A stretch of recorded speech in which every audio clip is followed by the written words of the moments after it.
السلام علیکم ناظرین، پچھلی قسط میں آپ نے دیکھا کہ تجتیکن اور اس کے ساتھی نویان کے چنگل میں پھنس جاتے ہیں اور کوجا بش نویان کے ساتھ کھڑا ہو جاتا ہے، جس سے تجتیکن کی آنکھیں کھلتی ہیں کہ کوجا بش دراصل ایک غدار ہے۔ اس قسط کے آغاز میں دونوں گروپوں کے درمیان لڑائی جاری ہوتی ہے۔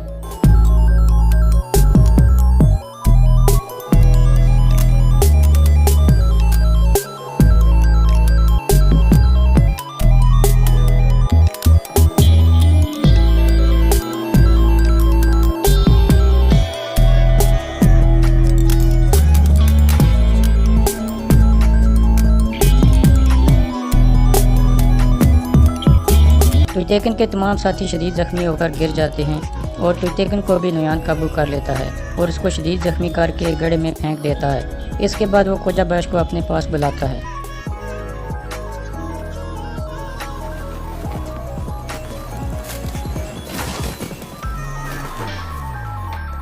کوجا بش، تم قبیلے میں جاؤ گے اور کہو گے کہ تجتیکن مر گیا ہے۔ تجتیکن کو ارطغرل نے مار دیا ہے، ان کو ایک دوسرے کی جانیں لینے دو، پھر میں آؤں گا اور باقیوں کو بھی ختم کر دوں گا۔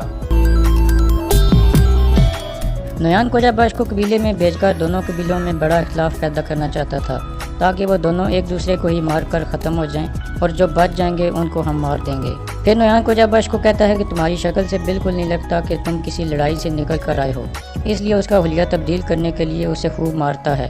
پھر نویان کہتا ہے کہ اب تم ٹھیک لگ رہے ہو اور تم جا سکتے ہو۔ کوجا بش وہاں سے نکل پڑتا ہے۔ نویان کہتا ہے کہ آج میں بہت خوشی محسوس کر رہا ہوں، مجھے ہر چیز اچھی لگ رہی ہے۔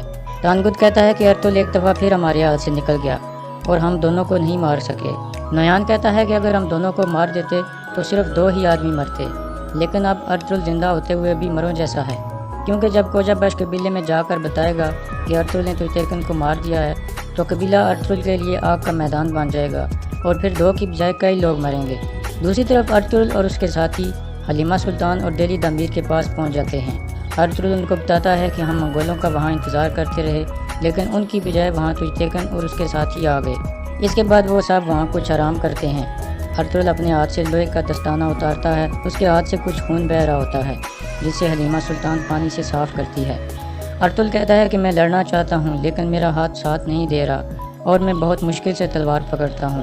دوسری طرف قبیلے میں گمستیکن آیت اللہ کو کہتا ہے کہ ارطغرل نے سلجوق کمانڈر ارتکش کو نہیں مارا اور مجھے ذرا برابر بھی اس پر شک نہیں ہے، جس پر آیت اللہ چونک جاتی ہے اور کہتی ہے کہ یہ آپ کیا کہہ رہے ہو؟ گمستیکن کہتا ہے کہ ہم اپنے مقصد میں کامیابی کے لیے جھوٹ اور سچ کو نہیں دیکھیں گے۔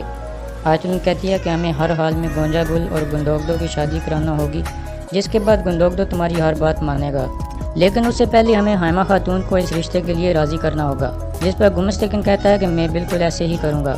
دوسری طرف گوکچے غصے میں سلجان کے خیمے میں داخل ہوتی ہے اور کہتی ہے کہ میں ہر روز دعا کرتی ہوں کہ تم مر جاؤ اور تم سے جان چھوٹ جائے، جس پر سلجان بھی غصے میں آ جاتی ہے اور اسے کہتی ہے کہ تم تجتیکن سے شادی صرف اس لیے کرنا چاہتی ہو تاکہ تم ارطغرل سے بدلہ لے سکو۔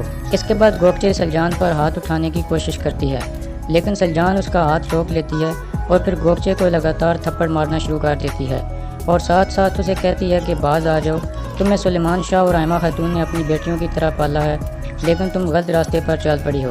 اس کے بعد حائمہ خاتون وہاں جاتی ہیں اور گوکچے کو باہر جانے کو کہتی ہیں اور سلجان کو سمجھاتی ہیں کہ تم سب کے ساتھ اپنے تعلقات خراب کر رہی ہو اور اپنے آپ کو کنٹرول کرو۔ حائمہ خاتون کے جانے کے بعد سلجان اپنے آپ سے یہ فیصلہ کرتی ہے کہ اب سے میں آیت اللہ کو نہیں چھوڑوں گی اور اسے بے نقاب کر کے رکھوں گی۔ اس کے بعد حائمہ خاتون گندوگدو کے خیمے میں جاتی ہیں اور اسے سلجان کے بارے میں بتاتی ہیں۔ گندوگدو کہتا ہے کہ یا میں سلجان کو مار ڈالوں گا یا میں اسے طلاق دے دوں گا۔ حائمہ خاتون اسے کہتی ہیں کہ تم اپنے لیے کوئی اور عورت دیکھو جو تمہیں اولاد دے سکے، لیکن سلجان کو طلاق مت دینا، یہ ہماری روایات کے خلاف ہے۔ گندوگدو کہتا ہے کہ اگر اس نے مجھے دوسری شادی کی اجازت نہیں دی اور مشکلات پیدا کیں تو پھر کیا ہوگا؟ حائمہ خاتون کہتی ہیں کہ اسے طریقے سے رہنا ہوگا ورنہ میں اسے اپنے خیمے میں یا اس قبیلے میں نہیں رہنے دوں گی۔ اس کے بعد گندوگدو گونجا گل کو قبیلے سے باہر ایک نہر کے پاس بلاتا ہے جہاں وہ اس کی کچھ تعریفیں وغیرہ کرتا ہے اور گونجا گل بھی اسے خوش کرنے کی کوشش کرتی ہے۔ اس کے بعد گندوگدو کہتا ہے کہ میں نے جرگے میں جانا ہے، اس لیے مجھے جانا ہوگا۔ دوسری طرف غار میں حلیمہ سلطان صاحب کے لیے کھانا تیار کرتی ہے۔ ارطغرل کہتا ہے کہ کوجا بش ایک بار پھر ہمارے ہاتھ سے نکل گیا۔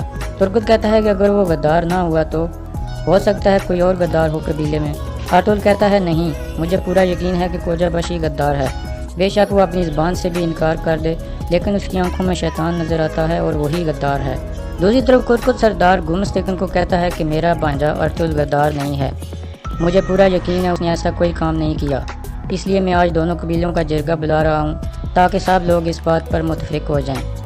کرکٹ سردار کے جانے کے بعد گمستیکن آیت اللہ کو کہتا ہے کہ ارطغرل میری سوچ سے بھی زیادہ طاقتور نکلا، جس طرح قبیلے میں اس کے کافی چاہنے والے موجود ہیں اسی طرح سلطان کے محل میں بھی کافی لوگ اس کو پسند کرتے ہیں۔ دوسری طرف گندوگدو حیمہ خاتون کے پاس جاتا ہے اور کہتا ہے کہ علیمہ سلطان اور دیری دامیر قبیلے میں موجود نہیں ہیں، آپ مجھے بتائیں کہ وہ کہاں ہیں۔ حیمہ خاتون کہتی ہیں کہ وہ دونوں سلطان علاء الدین کی طرف روانہ ہوئے ہیں تاکہ ریاست کے کچھ ضروری کاغذات ان کے حوالے کر سکیں اور ارطغرل کے خلاف جو سازش کی گئی ہے اس کے بارے میں بتا سکیں۔ پھر حیمہ خاتون سے بتاتی ہیں کہ یہ کاغذات دراصل سنگر تیکن کی طرف سے آئے ہیں اور وہ زندہ ہے اور بہت جلد واپس ہمارے پاس آ جائے گا، جس پر گندوگدو بھی خوش ہو جاتا ہے، لیکن گندوگدو حیران بھی تھا کہ یہ خبر اور کاغذات ارطغرل تک کیسے پہنچے۔ اس کے بعد دونوں قبیلوں کا جرگہ شروع ہوتا ہے جس میں ارطغرل کے بارے میں بات ہونی تھی۔ کرکٹ سردار کہتا ہے کہ پہلے آپ لوگ اپنی رائے دیں، جس کے بعد دودرگا قبیلے کے لوگوں نے ارطغرل کی مخالفت میں باتیں شروع کر دیں، جبکہ ایک آدمی نے تو صاف صاف اسے غدار کہہ دیا، لیکن گندوگدو نے کہا کہ میرا بھائی بالکل بے قصور ہے۔ اس کے بعد کرکٹ سردار کھڑا ہوتا ہے اور ارطغرل کے بچپن کا ایک واقعہ سناتا ہے کہ جس دن ارطغرل پیدا ہوا تھا اس دن ہم منگولوں سے لڑ کر آئے تھے اور سلیمان شاہ زندگی اور موت کی کشمکش میں تھے، میں نے ارطغرل کو اٹھایا اور سلیمان شاہ کے پاس لے گیا۔ ارطغرل نے اپنے ننھے ہاتھ سلیمان شاہ کے چہرے پر رکھے تو وہ تر و تازہ ہو گئے، پھر انہوں نے دعا مانگی اور ارطغرل سے کہا جیسے تمہارے ننھے ہاتھوں نے مجھے نئی زندگی دی ہے اسی طرح تم اوغز خاندان کے زخموں کے لیے بھی مرہم بنو، اور اگر یہ ساری دنیا بھی تمہارے خلاف ہو جائے پھر بھی تم کبھی اپنے راستے سے مت ہٹنا۔ اس کے بعد کرکٹ سردار کہتا ہے کہ ارطغرل اپنے باپ کا ایک وفادار بیٹا ہے اور ارطغرل غدار نہیں ہے۔ اس کے بعد گمستیکن کہتا ہے اللہ کرے کہ ایسا ہی ہو جیسا آپ نے کہا ہے اور جو اس زخمی سپاہی نے ہمیں بتایا ہے وہ غلط ہو، جس پر کرکٹ سردار کہتا ہے انشاءاللہ، اور یہاں اس قسط کا اختتام ہو جاتا ہے۔